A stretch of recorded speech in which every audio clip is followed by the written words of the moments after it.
Hello, everyone. This is Michael Butterman, music director of the Boulder Philharmonic, and I'm very pleased today to be joined by Michael Yopp, who is the principal horn with the Boulder Philharmonic Orchestra, and we're going to be talking, about a number of things, but in particular about the first movement of Brahms' Second Symphony.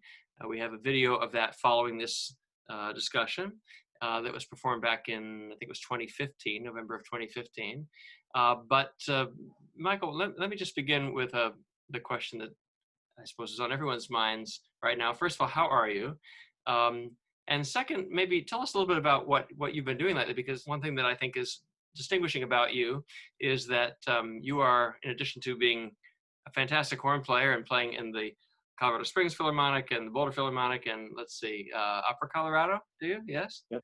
Lots of orchestras. And Yes. in addition to that, you're also running a business, which is not music related.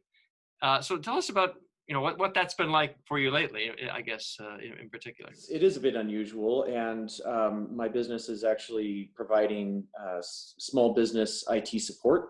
We've got a team here in Colorado Springs that provides support to a lot of different industries, nonprofits and CPAs and retail and manufacturing and education. Just we cover a lot of different bases. Every one of those industries has, of course, been dramatically impacted recently.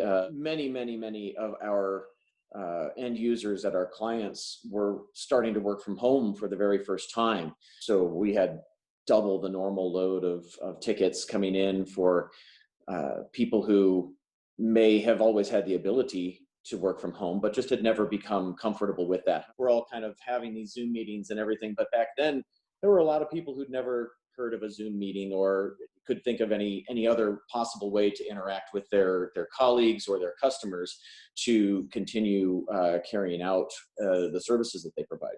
Right. So it's been a very dramatic pivot for a lot of our clients.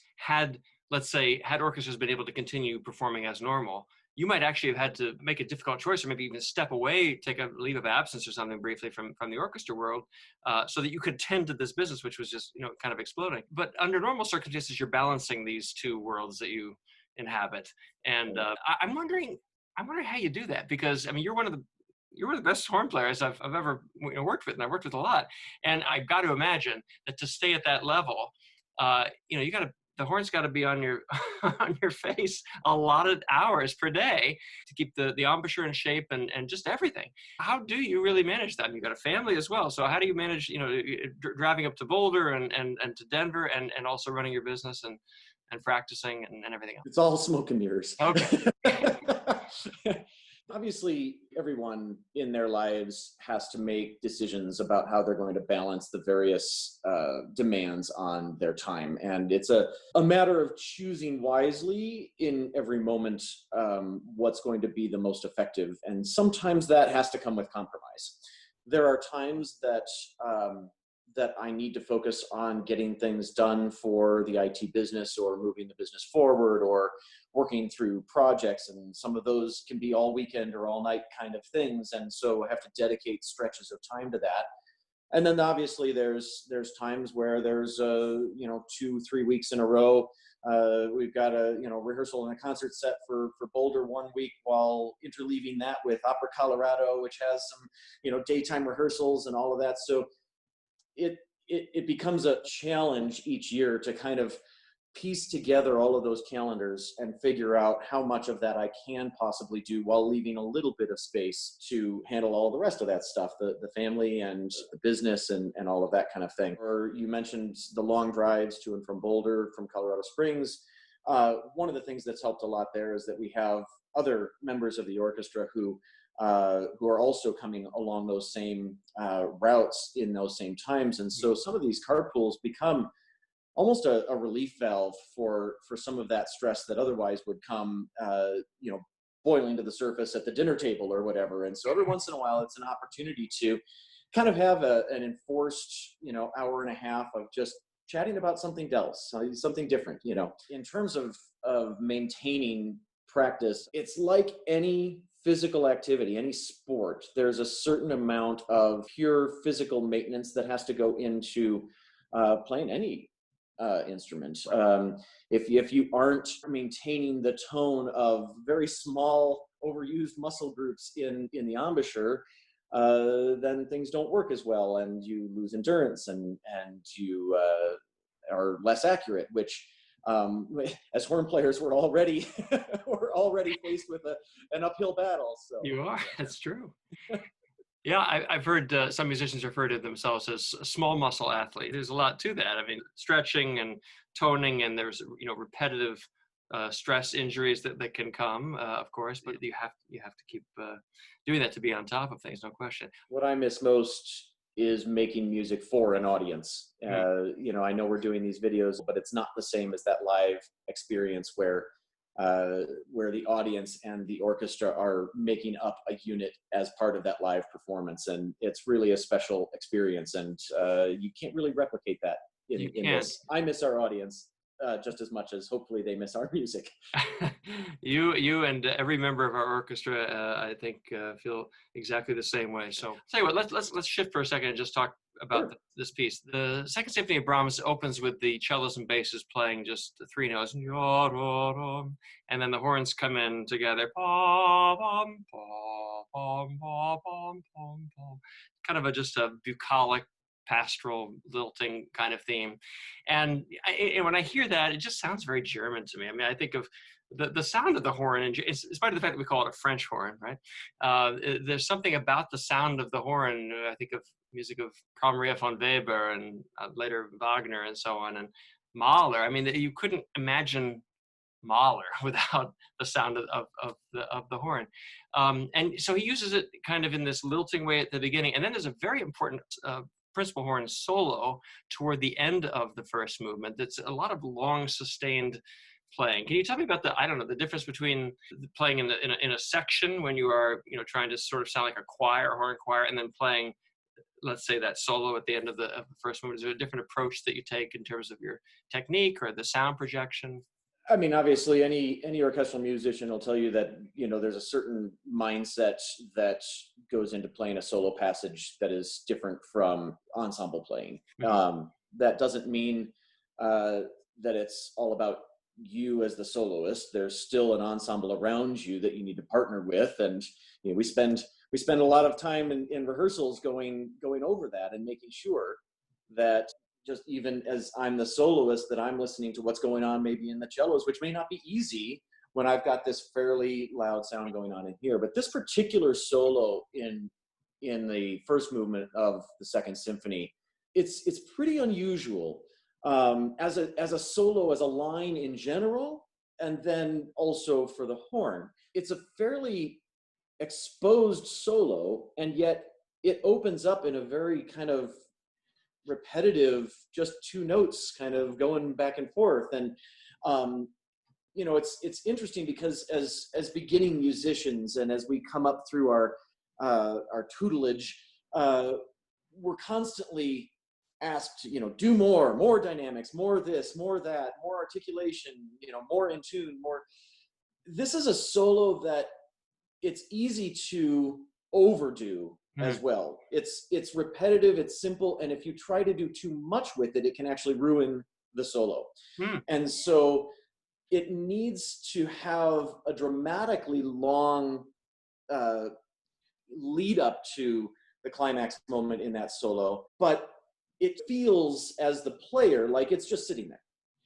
And so how do you do these repetitive kind of small step motions in an exposed way and still have it be interesting to the ensemble, to the performance, to the listener, and make a statement? It's also interesting because that thematic material is not something that's really drawn from much of the other thematic material that comes before it.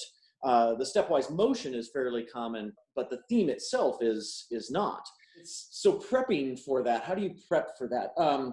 Long lines, thinking long lines is an important aspect, and something that we have to remind ourselves, especially when you're going back and forth between notes, because it's easy to come up with little phrases, little two-note phrases or whatever, and then it just kind of beats you over the head, and you don't want that to come across to the listener. So trying to create one long line out of these smaller little motives is one of the things that I think about a lot. This solo starts in some ways like the movement itself, starts very calmly, Yeah. but kind of escalates towards the end, where as much as the theme hasn't really escalated, there's a definite intensity, not just from the horn solo, but from the ensemble around it, Right. that leads to that climax moment. And the character from the beginning of that solo to that climax moment also shifts. It's not just a volume thing or a timbre thing. It's not that. There's an actual kind of emotional intensity that is kind of building through to that climax moment, and then that kind of falls away at the end, and the whole movement tends to do a fair amount of that as well. Yeah, well, certainly a lot of music is about building tension and then releasing it. And this solo kind of emerges almost out of the texture of stuff that comes before it, but it does seem like it is somehow new material sprung from the ground that was laid in the past. What makes it incredibly impactful is the combination of, in a way, your constancy, and then the harmonies around it that are kind of changing the way that we hear those just couple notes that you're alternating back and forth between, depending on the context around it, the harmonic context around it, that can create that tension that you're talking about, that finally gives that high point that you mentioned. But I think you're right. I understand your idea about sometimes less is more. Let it speak for itself, and in a way we can, the harmonies around it are the ones that can kind of change amount of rubato, what have you. You can be more in a way the thing that is constant and continuous. Let's just, as we're wrapping this up, just take a moment and talk a little bit about Brahms' writing for the horn in general. People may know that, let's say, the Baroque era and the classical period, the horn was an instrument that depended on entirely, well, still does depend on the overtone series, but there were no valves on the horns by which people could in fact change the fundamental length of the tube through which the air is resonating. So you had a limited number of pitches that you could play without having to modify the sound coming out of the bell with your hand. You could sort of close that a little bit or a lot, and by doing so, create these different pitches that are out of the overtone series, but that have a kind of sometimes nasal. They can sound flat or sharp, sort of depending, and you have to be careful with that. So by the time Brahms is writing, the chromatic horn has been invented, which is to say that the modern horn that we're using essentially today, but they were not necessarily uniformly used across Europe, let's say. And Brahms tends to write in a somewhat older fashion, I guess you might say. Can you talk about that a little bit? I think Brahms is, for us as horn players, a bit of a bridge composer. There's a definite style of horn playing that led up to and through the classical period. You'd have the occasional fanfare moment that was very bugly and worked well with the overtones, and then the rest of the time you're kind of just textural and kind of sitting there. And Brahms started using the horn as a little bit more of a solo instrument and a little bit more of a melodic instrument. But I'm sure, like many composers in the classical repertoire, was frustrated by the dramatically different timbre that you'd get out of the horn when you ask for a note. You just want to write this tune. You don't want to worry about the instrument. And yet here it is. We go from this note fully open, this note to almost completely closed. And yes, it comes out very nasally. There's a lot of in between, and really great hand horn players were really good at modulating that sound to make that less noticeable to the audience. But there's no denying the fact that it does change the sound. So Brahms tends to write for two pairs of horns in different keys.